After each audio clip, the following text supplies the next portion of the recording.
Selamat pagi Bapak Ibu Saudara yang kasih Tuhan. Pagi hari ini kita kembali belajar tentang kebenaran firman Tuhan. Hari ini kita akan belajar tentang keadaan Allah. Berbicara tentang keadaan Allah, tentunya akan muncul di benak kita bahwa Allah itu roh adanya, Allah itu juga pribadi adanya, Allah itu Esa, Allah itu tiga Esa. Seperti itu kira-kira. Tetapi pagi hari ini kita akan membahas tentang Allah itu roh adanya. Mari sama-sama kita buka Yohanes pasal 4 ayat 24. Yohanes pasal 4 ayat 24 begini firman Tuhan. Allah itu roh, dan barang siapa menyembah dia harus menyembahnya dalam roh dan kebenaran. Puji Tuhan. Allah itu roh. Roh yang di sini dipakai adalah pneuma, atau di bahasa Perjanjian Lama dipakai dengan kata ruah. Artinya udara yang bergerak atau kuasa yang tidak terlihat. Tentu roh yang dipakai di sini berbeda dengan roh nanti yang di huruf kecilkan. Seperti itu kira-kira. Berbeda dengan roh Tuhan dengan roh ciptaannya, itu sangat berbeda artinya nanti. Ya. Sebagai roh, Allah tidak dapat dilihat dengan mata jasmani manusia. Ya. Juga sebagai roh, Allah tidak dapat digambarkan dengan rupa apapun. Sebagai roh juga, Allah bebas menyatakan dirinya dan menyatakan kehadirannya lewat apapun juga. Karena Allah itu kuasa yang tidak terbatas.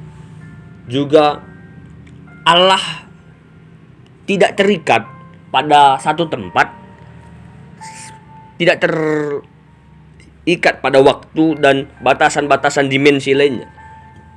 Artinya Allah itu ada di sana, ada di sini, ada di rumah Bapak Ibu, tentu ada juga di tempat saya. Itulah yang dimaksud dengan Allah itu roh adanya.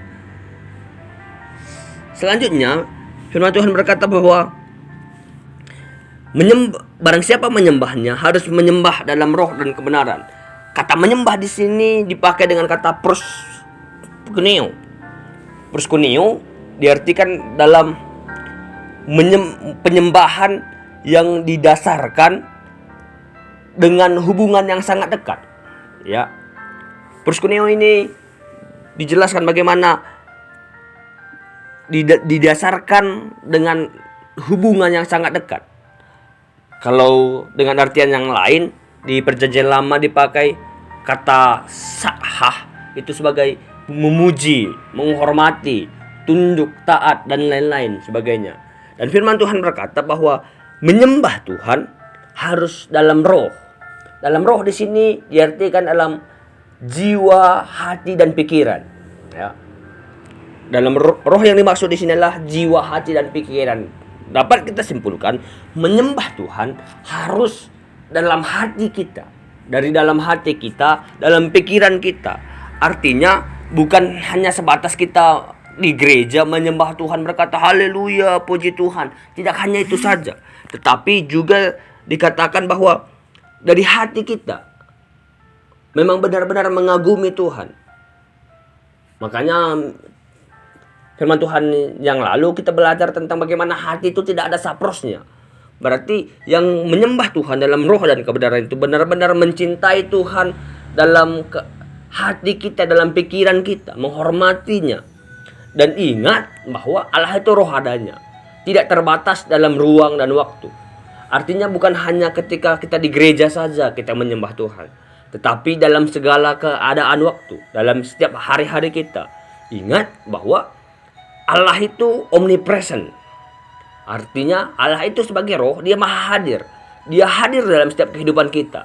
Jadi yang dituntut Tuhan adalah menyembah Tuhan dalam setiap aspek kehidupan kita. Perilaku kita menggambarkan bahwa kita mencintai Tuhan. Itulah penyembahan yang benar. Pikiran kita, motivasi hati kita, motivasi hidup kita.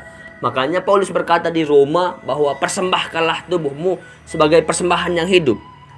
Dan itulah yang dimaksudkan Tuhan. Penyembah yang benar adalah yang menyembah dalam roh, menyembah dalam hatinya di setiap kehidupannya. Dan juga dan kebenaran, artinya mengenal benar-benar Allah itu. Jadi Bapak Ibu Saudara dikasih Tuhan, firman Tuhan berkata bahwa Allah itu roh. Allah itu roh, tidak terbatas oleh apapun. Dia omnipresent, maha hadir. Dia ada di dekat dengan kita. Tentu untuk menjadi penyembah di Allah yang benar bukan hanya sebatas ucapan mulut saja. Bukan hanya sebatas kita bertepuk tangan di gereja saja melayani Tuhan, tetapi dikatakan bahwa menyembahnya dalam roh, dalam pikiran kita, dalam hati kita. Dan itu dituntut adalah kekonsistenan kita. Karena kenapa? Allah itu maha hadir dalam kehidupan kita. Jadi dia ada setiap harinya dalam hidup kita, setiap waktunya. Jadi penyembah yang benar adalah menyembah Allah dalam setiap waktunya. Dalam setiap waktunya bagaimana caranya?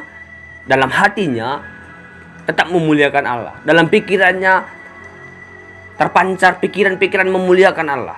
Motivasi-motivasi memuliakan Allah. Dan setiap hari, waktu demi waktu, itulah yang terjadi, itulah yang dipikirkan, itulah yang dituntut. Itulah yang dimaksud Tuhan sebagai penyembah-penyembah yang benar dan menyembah Tuhan dalam roh dan kebenaran. Hamba Tuhan, saya dan saudara dituntut menjadi hamba Tuhan yang menyembah Tuhan dalam roh dan kebenaran. Oleh sebab itu, mari di setiap kehidupan kita, mari kita terus jaga hati kita, jaga pikiran kita, agar kita benar-benar terus menyembah Tuhan dalam roh dan kebenaran. Kita menjadi seorang penyembah yang benar di setiap aspek-aspek kehidupan kita. Tuhan Yesus memberkati. Mari sama-sama kita berdoa. Tuhan Yesus, kami bersyukur buat kebaikan Tuhan. Ajari kami terus melakukan kebenaran firman Tuhan, dan kami mau menjadi pelaku kebenaran firman Tuhan. Di dalam nama Tuhan Yesus Kristus kami berdoa dan mengucap syukur. Haleluya. Amin. Tuhan Yesus memberkati.